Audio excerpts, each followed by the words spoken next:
computer, just put your, if you can, put your pictures on for the next 60 seconds. That would be great. And then you can shut it off if you need to. Otherwise, stay with me. I love teaching faces. And we're going to shortly, 1 second, just waiting for Facebook to boot up over here. We're going to start today's lesson.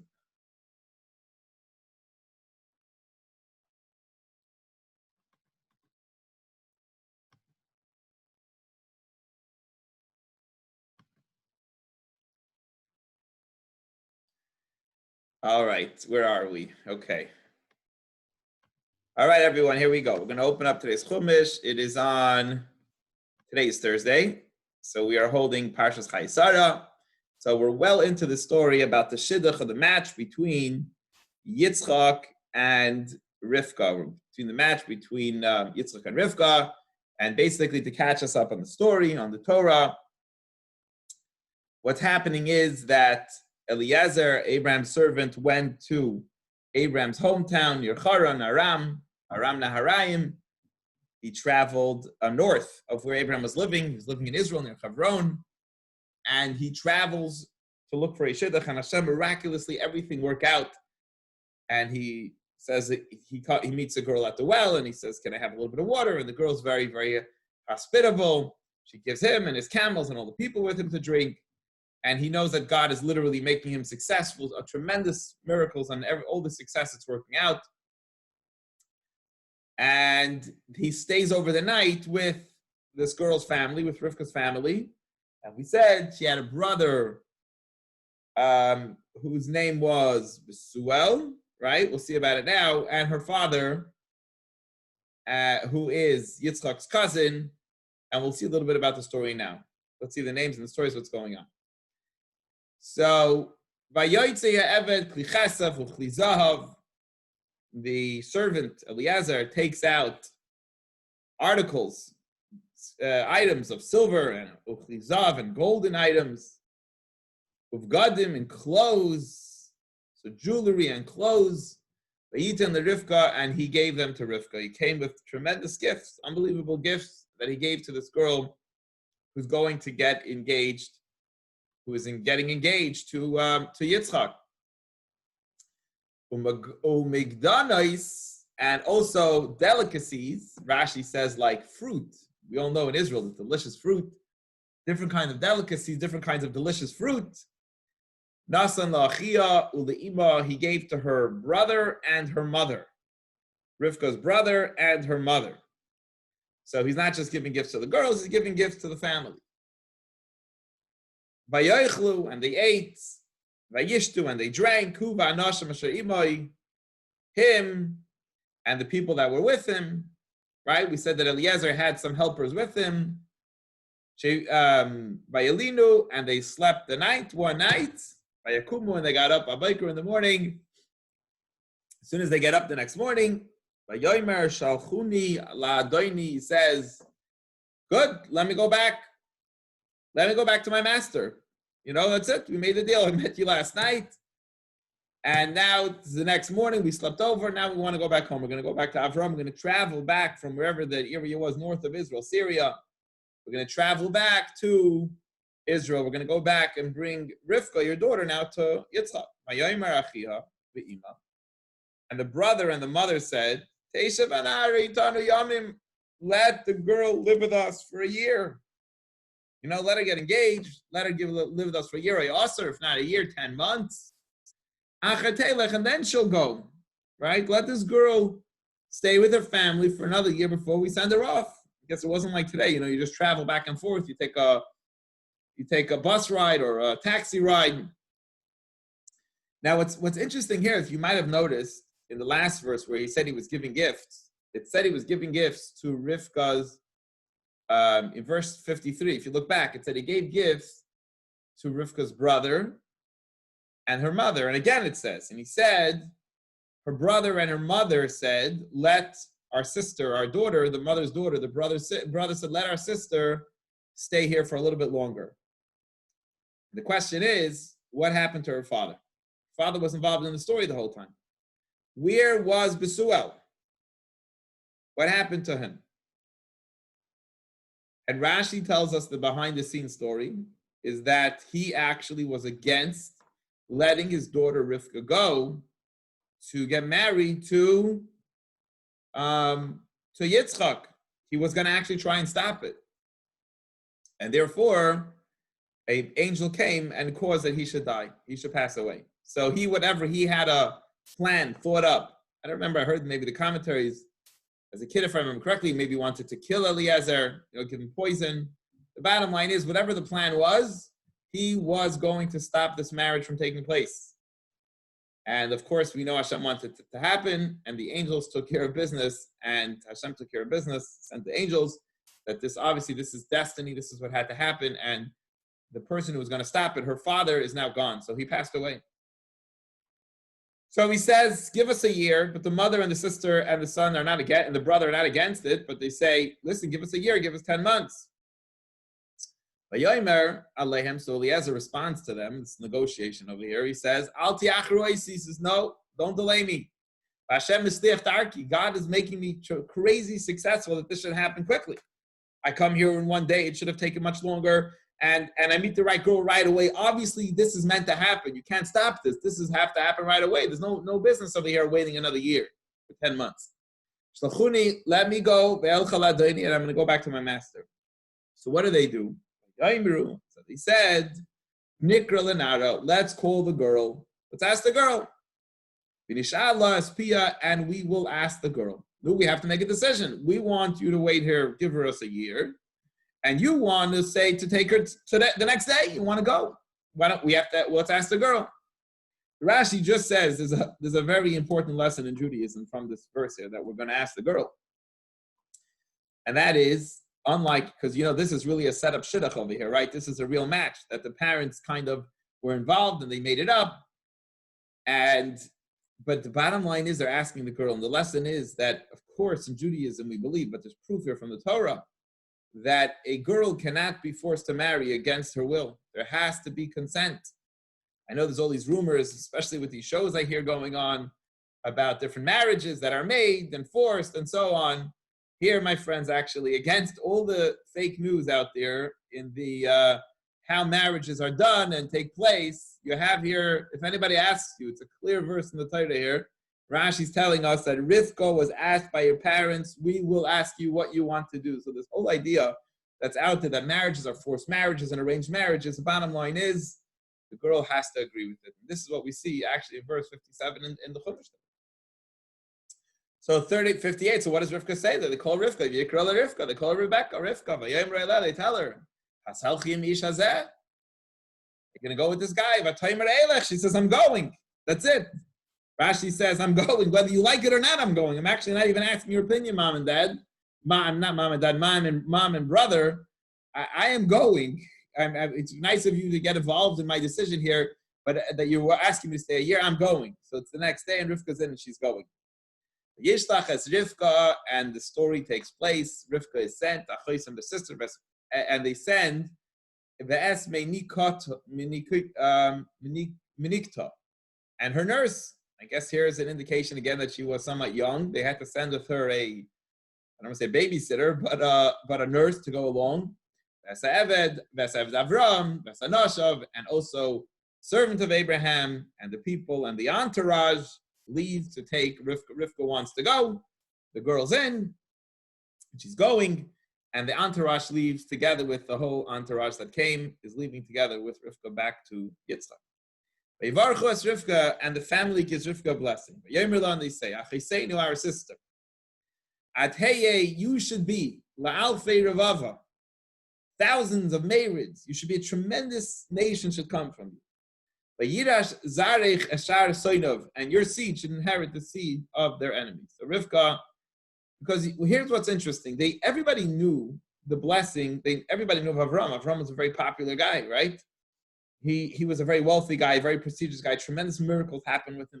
The world knew about Avraham. They knew about the miracles. And they also knew that Avram got tremendously blessed by God. And they knew that the descendants were going to be very mighty, very powerful. Now, they didn't know who maybe Yitzchak, I guess in those days, who says it will go through Yitzchak? Who says it will go through this wife? So they're saying that Rivka, we bless you that this tremendous blessing that Abraham had should go through Yitzchak, and through Yitzchak it should go through you. So look where you're going. You're stepping into a very prestigious family, and there's tremendous hope and miracles waiting to come from you, Rivka, from your traveling. Verse 61. Vatakam Rivka v'nari says, so Rivka and her nursemaids, her maidens, went, vaterkavna lagmalim, and they rode on the camels. I guess that's why they had all these camels there. Vatelachna achri ish, and they went after the man. V'yikach ha'eved as Rivka v'yelach, and the servant took Rivka and he went. And Rivka's traveling, and Eliezer's traveling, and the entourage is traveling, going down to where Yitzchak lived. And as they're traveling, Yitzchak bami boy be'er lachai roi. They see Yitzchak traveling from a place called be'er lachai roi. That's where he was. And he was sitting in the south of the land. That's an area Rashi explains where there's a well. And it seems like Yitzchak himself was traveling. He was also traveling somewhere. So Yitzchak went on a business trip, went on a traveling trip, and he's returning and he's coming back home. I think he's on his way back. He's coming from there.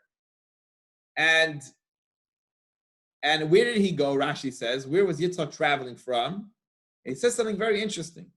He says that if you remember the story that we learned a little while ago, that Hagar was kicked out of the house by Sarah, remember? Or not Yishmo.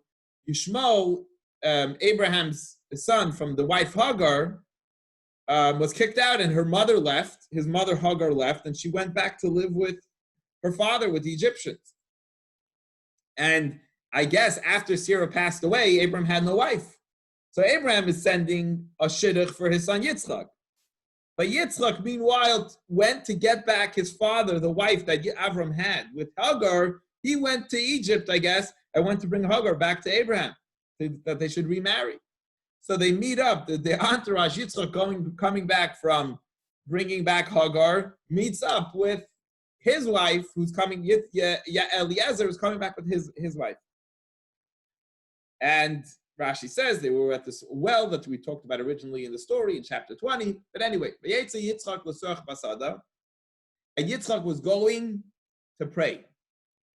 He was going to pray the Fnais Erev towards evening. So if I ask you a question, what prayer do we say? What's that prayer called? Who could tell me what prayer that's called towards evening? Which prayer do we say? What's that prayer called? Jeremiah, maybe? Towards evening, before evening. Mincha. Mincha, very good, excellent. That's right. So the prayer we say is Mincha. So from here, the commentaries say that each of the forefathers created one of the prayers that we have today. Abraham created Shachris, Yitzchak created Mincha, and Yaakov will create Ma'ariv. So Yitzchak here is going to pray Mincha. Each of the forefathers invented another prayer, and this seems like this is obviously Mincha because he's going to pray before it comes evening. So it's just an interesting idea on this verse that we see here. But he's saying, so she sees this guy going to pray. She sees him praying. I guess wherever they're traveling, she sees this guy stop for along the way. So when they see him praying, he's traveling and he stops for prayer. But he's saying, she lifts her eyes, this girl, and she sees camels. He lifts his eyes. And he sees camels approaching him. He's sitting there davening, he's praying Mincha, and he sees camels approaching him. And Rivka also lifts her eyes. And she sees this guy. And she almost falls off the camel. Right? What an introduction. As Rashi explains it, she leaned herself down. She didn't fall off, but she let herself down. Halfway let herself down from the camel, and she was astonished by him right away. First sight, love at first sight. It was right away. She was amazed by him. That's what it seems to be. She saw his majestic. She saw a holy person, a majestic person. She sees. So she says to the servant, she has never met him yet, right? You didn't have Facebook in those days. You couldn't look up who the person was. But she says to the servant, who's this man? That's going in the field, the Krasenu, to call us.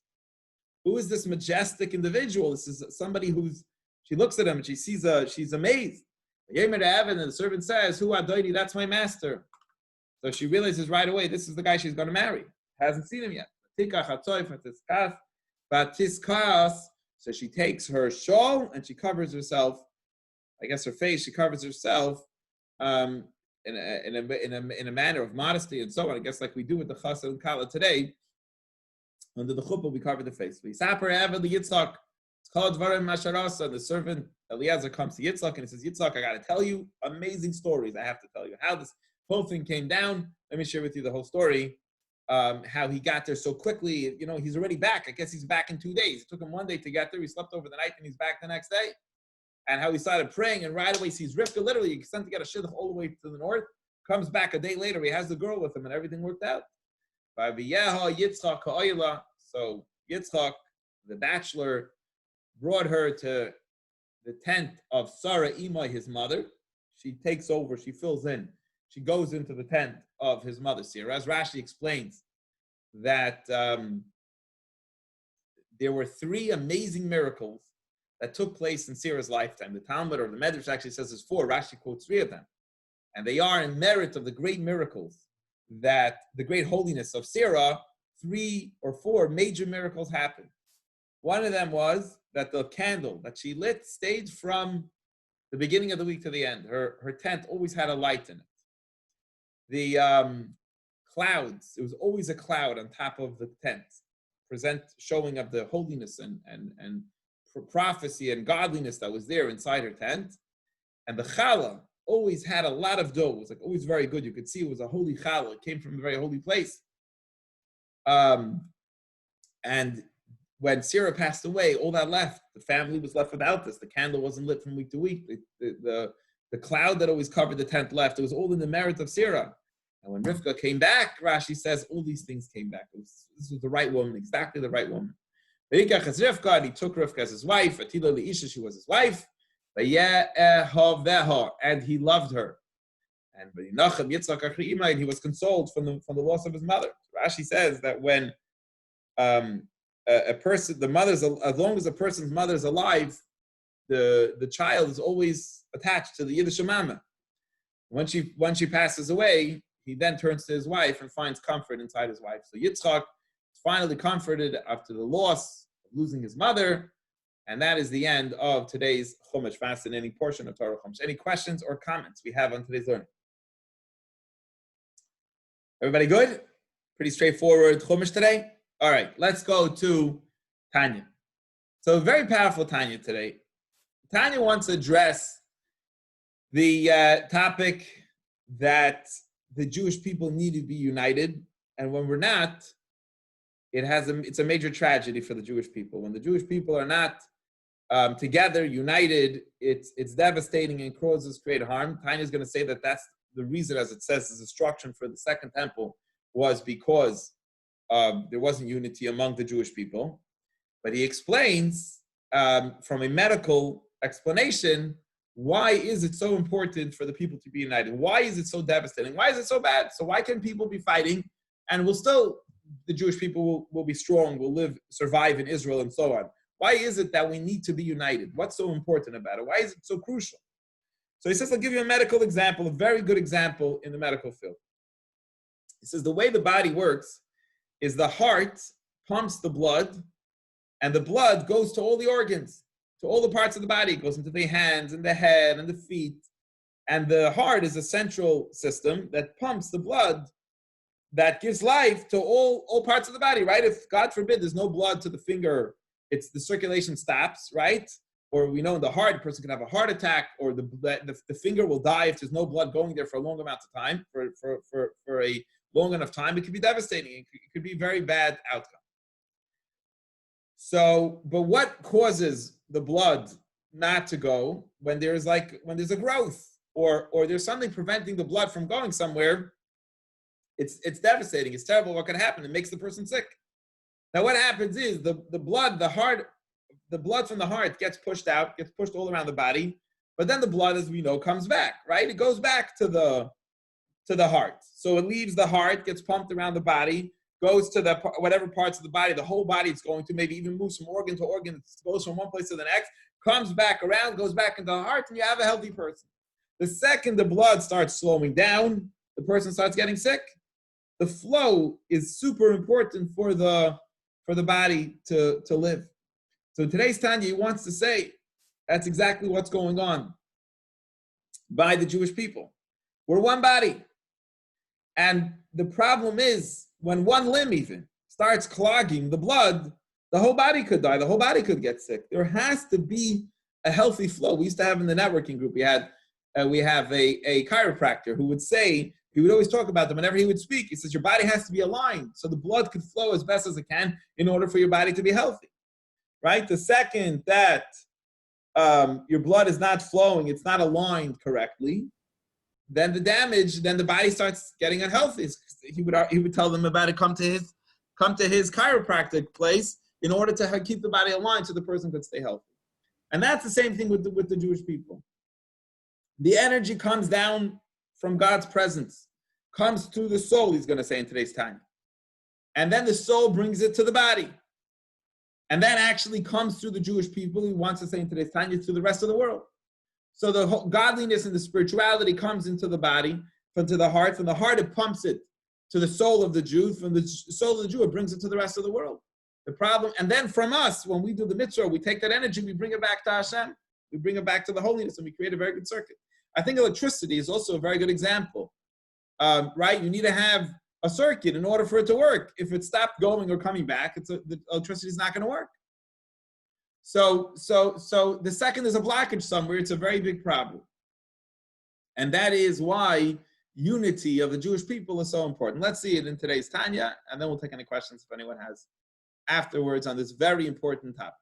Very important topic for the existence and the safety and security of the Jewish people. The number one thing could perhaps be, or for the safety and security of the world, is that there be good unity, good health among the Jewish people in order for the world to have success. So now the Basharim, it's known in the gates, meaning it's known among the scholars and people that study Torah, what it says in the Tikkunim, in the book on Kabbalah, the Zohar,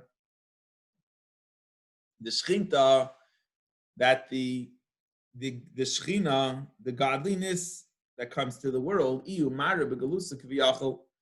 it's also suffering and in pain in exile. It's not just the Jews or the world who is suffering in this dark exile, but the spirit of godliness that comes in to give the world energy, it itself is also struggling, it's also suffering, it's also having a difficult time. It's also bad for it. Pirush Hadarach Mashal, he says, I'll explain to you with an example, with the medical example, in the biological example. Just like when the body gets sick, to differentiate, obviously, between, we're talking about spirituality and godliness to a human body, to biology, obviously there's to separate, however, but there's a very strong comparison. What's the reason, at least Fabrius, many reasons in life why a person will be sick or healthy. What's going to make it or break it? What's going to be the difference? Is his pashtus it's biologically that in biology that the heart will move the blood from the heart to the rest of the body. The energy, the life that's in the blood, which we believe the soul of the person is in the blood, right? If you want to know where in your body is the soul is in the blood. So as long as the blood is going everywhere, your whole body is alive because the soul is able to get everywhere. So your whole body, everything could move healthy. And it circulates, it goes around the blood and the life, the soul, the life that's in the blood is now making the body live. It's going into every single one of the limbs, agidim, amuplaim, behem, and the veins. And everything that that the blood is circulating through, it's making it live. As we believe also spiritually, the soul is there, and that's making it alive from the soul. And then once it gets deep into all the different veins and limbs, it returns to the heart, goes back to the heart. And now the problem is medically, if the circulation of life, blood giving life, stops, and as it goes every single day, as it's normally flowing, as it's supposed to flow every day the way God ordained that it should be a continuous flow, as a adam body betachlis. So if it's going without any stoppage, the person's excellent, healthy, perfect health. Because all the limbs and every part of the body, each connected to each other. They're all getting life, vitality from the heart. Because of the circulation. However, if there's any kind of disorder in any place along the body, anything is stopping it. There's a growth, God forbid. There's something lacking. Something is stopping this blood from flowing. The circulation of the blood. With the life-giving energy and soul that's in that blood. If something is stopping it, as a nifsek, I mismat, a kasher Allah is going to stop and weaken and lessen the connection, the bond here, that connects all the limbs to the heart. So if something, there's a blockage somewhere, something stopping it, it's stopping that limb from connecting in a healthy, direct way to the heart. They see through the circulation. Circulation is now slowing down and stopping. Then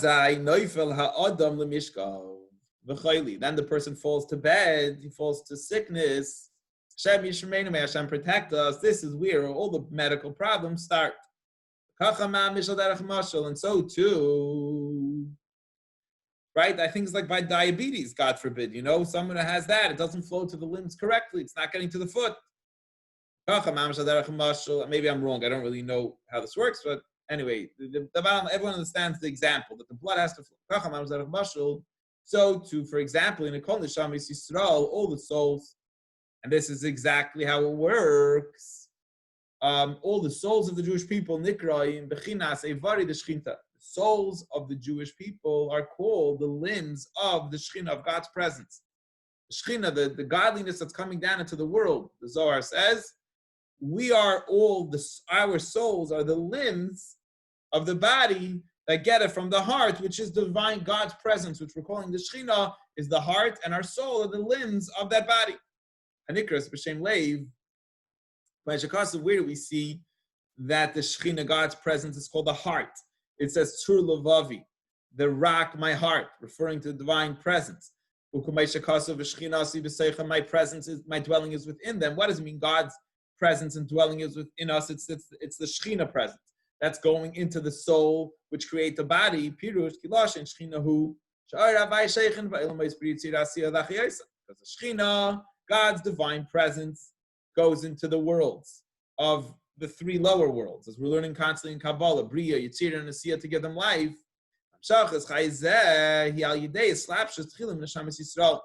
But how does divine presence of godliness, the Shechina, get to those three lower worlds?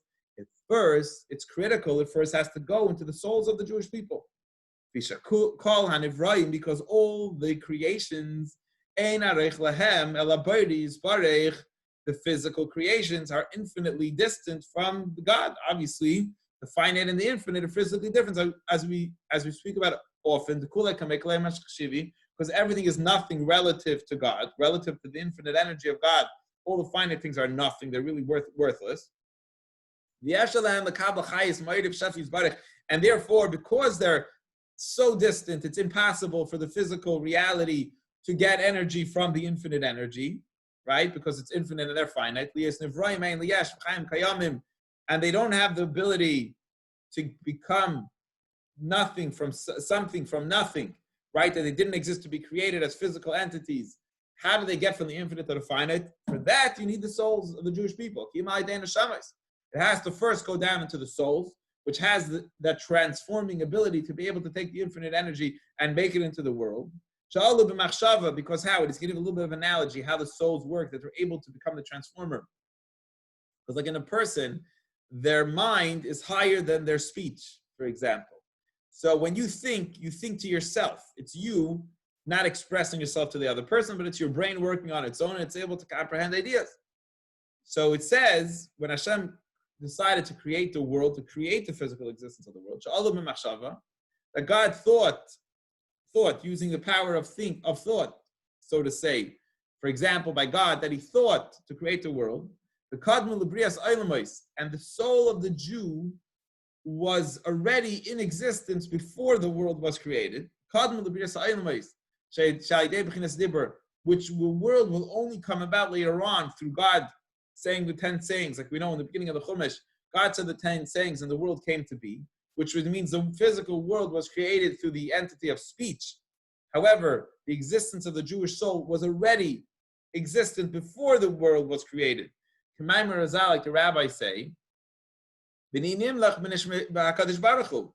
did God consult with and take counsel regarding creations of the world? Who did God, speak it over, think it over? And he did that with this Jewish souls, because the souls come from the level of thought, which is before speech. So again, the physical world is being created from God spoke, and it came to be through speech. Again, speech is an analogy of something that you're revealing to the other person. However, the thought process, that's higher than that, and that is the idea how I think to myself. So the soul of the Jew comes from that level, which happened before God spoke and came to create the world, which where in God's thought process, should he create the world, which kind of is where the Jewish souls are. And that came to be. So the Jewish souls are kind of a conscious mental level before the world came to be. Like it explains elsewhere. So therefore, the Jewish soul has the ability, being that it's the thought before the speech, to take the Shekhinah, the godly divine presence, and bring it down into the world, into the speech. So the body, the Jew, has to be healthy. If he's not healthy, then there's a major problem. And it's known in the gates. Again, this is a scholarly idea that scholars know, which we're discussing today. We also know that any energy and life force and godliness and energy that comes down to the world from above to below, there's an idea which we spoke about at length the other time. It's a deep idea. In Kameshkasa B'Sefer Yetzirah, as it says in the book of Kabbalah called Sefer Yetzirah, that no tchilasan b'seifan, b'seifan b'tchilasan, that the beginning is attached to the end, and the end is attached to the beginning. I think we brought an example of this, is that when the sun shines, the heat, it's hotter on earth than closer to the sun, because the sun is bouncing off the earth, and it's not just traveling through the sky, and you'll feel the heat at the end of the power of the sun. But if you go higher up into the heavens, into the sky, you won't feel the sun to be so hot. So at the end, sometimes you see the value and the power of the thing, or you could see how powerful the sun is because how far it could travel. Wow, the rays of the sun were able to go so many millions of miles this far. That's how you see how powerful the sun is. So a lot of times in life, without getting into all the details, the end is where you recognize the power of the beginning. And in the Arizal it says, that there's the light as it's traveling from above to below, but then it's reflected. It bounces back from below and goes back up, right in the body. It circulates. You have the circulation of the blood that goes through the limb and comes back to the heart. It goes around and around. So it leaves the heart, goes out all the way to the finger, but then it goes back again. It's traveling. I believe electricity, if I'm correct, works the same way, right? It has to have a circuit in order for it to go. Like it says, the angels go up and down. Everything has a back and forth, right? Everything has to have a back and a forth. Therefore, because of these truthful words, which is very difficult after Rebbe saying to write this in a letter to explain these deep ideas. But the bottom line is, because of what we're trying to explain, God's presence is called the heart. And the souls of the Jews are called the limbs. So the divine presence of God that wants to get into the world is the heart, and the souls are the limbs taking that energy and bringing it down to everywhere in the world. So what happens? If using this idea, if this is how we believe it's run, the souls of every Jew needs to get in line, needs to be a healthy limb. Because only if we're all in it together, creating one body that's healthy, then, only then, will the circulation and the life-giving energy be able to move around and around. But no, it's from Tchilason, it could travel as the light comes down from the top down and then be able to go back again. But as long as there's a limb not in line, the energy is having a very hard time getting through. All of them have to be in sync to connect to Hashem. To connect with the infinite creator. Like it says in the verse, It says you're standing, the verse says today before God. Kulchem daika b'lefanai daika. You're all standing. We need everyone to stand. Every single Jew needs to be standing united together, and they have to be with one mission in order to stand in front of Hashem. Rashechem, it doesn't matter. You could be the leaders, the top guys. You could be the wood choppers, right? Doesn't matter who you are. You're all in one team. You need it in order for everything to work together, to be united. And this will understand, based on this whole analogy, that it's extremely important for every Jewish soul to be united together in order to bring life and vitality to the world. We'll understand how the terrible tragedy of the second temple was destroyed. This is we'll understand what the rabbis say about the destruction of the second temple. That the destruction of the second temple, Benefilas Yisrael Begalis and the Jewish people going to exile, Vistalkus Ashchina and the divine presence which left the Jewish people, who left Israel, and they went down to Rome, Ubebchinas Galus in a tremendous exile, Kaviyachol. Hakol Hayabav, and what was the sin? What was the crime that led to all this? It was senseless hate. And it was the hearts not working together. May Hashem help us. Because a body that's sick is, when it doesn't work together, the body's sick. That's why the God presence is called sick, because it does not able to travel. We're blocked, we're not working together. So what brought around, what was the real, medical problem with the Jewish people that the temple was destroyed, is that they wouldn't work united, they got sick. That's what it says. God, He supports those who are fallen and heals those who are sick. It's referring to all the different parts of the body that are sick, all the different souls that are sick. So we can't just think about this medically, about the sickness of the body. We must think about this, that all circuits need to be connected. All limbs need to be able to work united in a way that they could flow. Because the second that we're not united together, the divine presence is not having a clear path in order to get to the world, and that could bring about the destruction of the second base of Mikdash. So now you understand spiritually. We always talk about the ideas, understand in a very practical way what we're discussing, right? Everyone understands the idea that if you're not a team, if you're fighting, united, right? United we stand. But when you're divided, you fall. We all understand that in a very practical way, but Tanya is explaining to you spiritually how it works. It's that this divine presence, in order for it to penetrate our world, there has to be a healthy body. If there's not a healthy body, it's not possible for divine presence to penetrate and influence the world that we're living in, which is why it's so important for Jewish people to be united and at peace with each other in order for godliness to reach and come down into the world. And that is the end of today's Tanya. Any questions or comments on today's Tanya? Yes, Ira. So one of the, maybe I misunderstood, but one of the statements he said, I think it was that God consulted the Jewish souls. Yes. So I did say that. Because he's getting into it. I'll try to explain that a little bit. He's getting a little bit deep over there with this idea. Jewish souls existed before there was a Jew.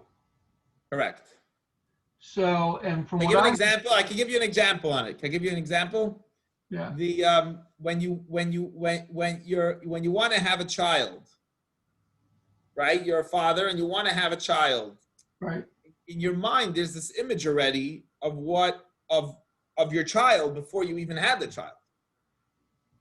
Okay, I know you said there's 600,000 souls that were all that.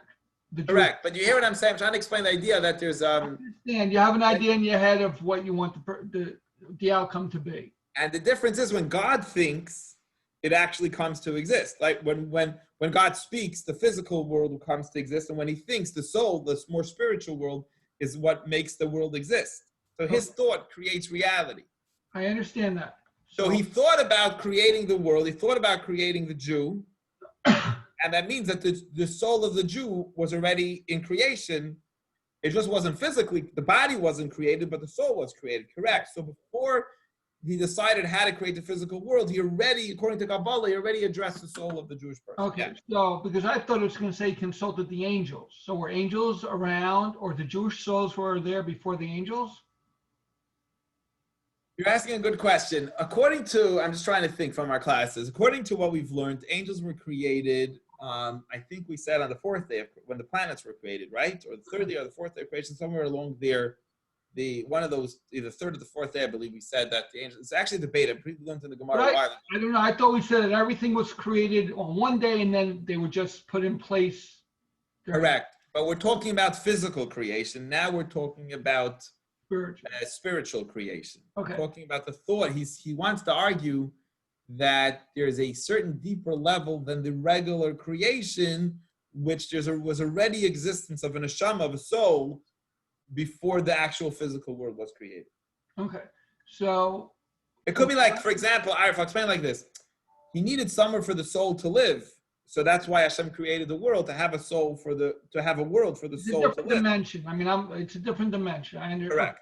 So, yeah. But the question I have, and maybe I'm wrong, but didn't God offer the Torah and therefore the Jewish people to other people than who we would be than us, right? Other people said, no, we don't want to do this. So us being the Jewish people, being, I don't know, the timeline's a little screwed up, but it's kind of like we got lucky. We said, okay, we'll do it, but it may not have been us. So these Jewish souls, Jewish meaning whoever accepted the Torah would be Jewish? I think we read this medrash somewhere. I don't remember. It's off the bat. You're asking a very good question. If I remember, again, this is all just from memory and off the bat. I think the reason that he offered it to the other nations, knowing they wouldn't take it, he knew they wouldn't take it because it wasn't aligned with them. It wasn't for them. They would never appreciate it. They would never be able to live by it because it wasn't for the nation. The Jewish people were the ones meant to keep those 600, to put on tefillin every day and keep Shabbos and kosher. It was meant to be specifically for the people who are tailored for it. I think we read somewhere that it was to give, that we shouldn't come when Mashiach comes and when the whole world wakes up and says, well, why didn't you offer it to us? And the answer would be, we did offer it to you. But it wasn't meant for you. Well, had you offered it to us, we would have taken it. No, we did offer it to you and you didn't take it. So in other words, it was maybe more like a protocol, like a procedural thing, not that we just got lucky, like you said, and thank God they said no and we said yes, but it was more like, listen, I this is not for you, but I'm going to give you a chance and you tell me that it's not for you, right? You know what I mean? It's not for you. I know it's not for you. It wasn't made for you. Everyone has their mission in life. This mission is for the Jewish people to keep these commandments.